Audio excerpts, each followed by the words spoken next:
एक समय की बात है। एक गांव में दो भाई बहन रहते थे। दोनों के माँ बाप उनके बचपन में ही गुजर गए थे। वे आपस में बहुत प्रेम से रहते थे। बहन का नाम पाडिन्याम था। उसका भाई उसे अपनी जान से भी ज्यादा चाहता था। वह बहन को खुश रखने का हर संभव प्रयास करता था। जब भी वह काम के लिए बाहर जाया करता था, अपनी बहन के लिए कुछ न कुछ अवश्य ला देता था। अपनी बहन पाडिन्याम के जिद करने पर एक सुंदर लड़की से उसने विवाह भी कर लिया। शुरू शुरू में सभी खुशी से रहने लगे, पर कुछ दिनों के बाद भाभी ने अपना असली रूप दिखाना शुरू कर दिया।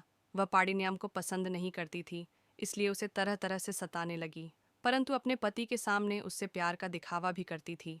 एक दिन भाई को कुछ काम से बाहर जाना पड़ा, परंतु जाते जाते अपनी पत्नी से वह यह कहकर गया कि वह पाडिन्याम की देखभाल अच्छे से करे। लेकिन उसके जाने के बाद उसकी पत्नी पाडिन्याम को दिन भर काम में लगाती और छोटी छोटी बातों पर उसे मारने पीटने लगती। इस प्रकार एक दिन उसने पाडिन्याम को मार डाला। लोगों को पता न चले, इसीलिए उसने पाडिन्याम के मृत शरीर को अपने घर के पीछे गाड़ दिया। कुछ दिनों के बाद उसी स्थान पर जहां पाडिन्याम को गाड़ा गया था, एक लौकी का सुंदर लहलहाता पौधा उगाया। उसमें कई फल लगे हुए थे। हर कोई उस लौकी के उन फलों को ललचाई नजरों से देखता था, परंतु उसे कोई तोड़ने का प्रयास करता तो उससे एक आवाज आती, मुझे मत तोड़ो। मैं पाडिन्याम हूँ और यहाँ अपने भाई का इंतजार कर रही हूँ। लोग आश्चर्यचकित होकर उस बोलने वाली लौकी के पौधे को देखते रहते। जब पाडिन्याम की भाभी को इस बात की खबर लगी, तो उसने जाकर उस लौकी के पौधे को उखाड़ दिया और नदी में फेंक आई। लौकी का पौधा बहता हुआ एक पुल पर फंस गया और फिर एक सुंदर फूल के रूप में बदल गया। कुछ दिनों के बाद जब पाडिन्याम का भाई उसी पुल से होकर वापस अपने घर आ रहा था, तब उसकी नज़र उस फूल पर पड़ी और उसके मन में आया कि मैं उस फूल को तोड़कर अपनी प्यारी बहन पाड़िया के लिए ले चलूं। परंतु जैसे ही वह उसे तोड़ने के लिए हाथ बढ़ाने लगा, फूल से आवाज आई। मुझे मत तोड़ो भैया, मैं आपकी बहन पाडिन्याम हूँ। भाई यह सुनकर आश्चर्यचकित रह गया, और फिर पूरे वाकये को सुनने के बाद उसे अपनी पत्नी पर बहुत क्रोध आया और वह अत्यंत दुखी हुआ। उसकी दशा देखकर पाडिन्याम ने उससे कहा कि मैं आपके जीवन में वापस तो नहीं आ सकती, क्योंकि मृत्यु के बाद फूल बन चुकी हूँ, परंतु आप मुझसे एक वादा करें कि जब भी मैं फूल बनकर खिलूंगी, उसी समय आप अपने खेत में धान, मकई एवं सब्जियां लगाएंगे। ऐसा करने पर आपको अच्छी फसल की प्राप्ति होगी। भाई ने पाडिन्याम से यह वादा किया और फिर वह रोते रोते अपने घर चला गया। वहां उसने ठीक वही किया जो उसकी बहन ने उसे करने को कहा था। उसके बाद से वाकई में उसकी खेती से अच्छी फसल की उपज होने लगी। तब से लेकर आज भी मीजी समाज में पाडिन्याम के फूल को बहुत आदर दिया जाता है, और जब भी वह फूल खिलता है तो मीजी समाज के लोग अपने अपने खेतों में धान, मकई तथा सब्जी आदि लगाते हैं। तो दोस्तों, इसी के साथ यह कहानी समाप्त होती है। तो दोस्तों, इस गरीब लड़की ने मरते मरते भी किसी का बुरा नहीं सोचा। जिंदगी में कितनी भी परेशानियां हो, लेकिन दूसरों के लिए बुरा नहीं सोचना चाहिए। अगर आप दूसरे के लिए अच्छा सोचोगे तो आपके साथ भी अच्छा ही होगा। पूरी दुनिया में एक ऐसा जंगल था जिसे लोग जादुई जंगल कहते थे। वहाँ के पेड़ पौधे, जानवर और प्राकृतिक सौंदर्य ने हर किसी को मोहित कर दिया करते थे। इस जंगल में अनेक प्रकार के जानवर रहते थे जो अपनी विशेषताओं से प्रसिद्ध थे। यहाँ के पेड़ बहुत ही जादुई थे और उन पर लगे फल इच्छाओं को पूरा करते थे।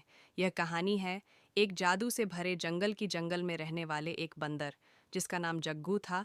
वह खाने की खोज में दौड़ता रहता था। एक दिन उसने जंगल के दूसरे कोने में एक चमत्कारी पेड़ की खोज की।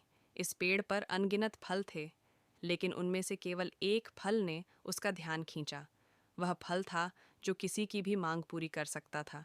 वह नहीं जानता था वह एक जादुई जंगल में है और उसके सामने एक जादुई पेड़ है। बंदर ने उस फल को तोड़कर खाने का निर्णय किया, लेकिन जैसे ही वह उसे छूने वाला था, उसने यह सोचा कि क्यों न इस चमत्कारी फल का उपयोग करके जंगल के सभी जानवरों की सहायता की जाए। कई अन्य जानवरों की भूख मिटाने के लिए उसने सभी के भोजन के बारे में सोचा और निर्णय लिया। उस दिन से उस बंदर ने जंगल के जानवरों की मदद करने में अपना जीवन समर्पित कर दिया।